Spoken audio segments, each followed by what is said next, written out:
বন্ধুরা, আজকে আমি চলে এসেছি হোয়াইট সস পাস্তার একটি ভিডিও নিয়ে। হোয়াইট সস পাস্তা বানানোর জন্য প্রথমে আমি পাস্তাগুলোকে সেদ্ধ করে নিয়েছি।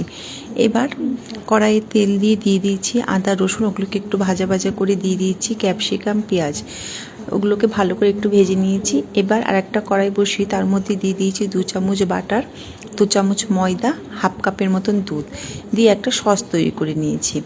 এবার ওর মধ্যে ভেজে রাখা ক্যাপসিকাম পেঁয়াজ ওগুলো দিয়ে দিয়েছি ফ্রেশ ক্রিম, হাফ কাপের মতন দুধ, আর দিয়ে দিয়েছি মেয়োনিজ দিয়ে ভালো করে ওগুলোকে মিশিয়ে নিয়েছি।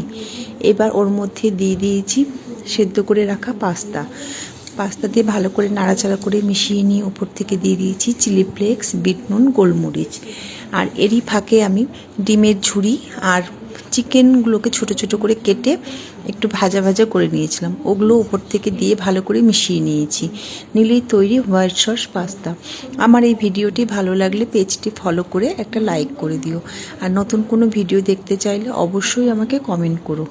আমার ভিডিওটি শেয়ার করে আমার পাশে থেকো।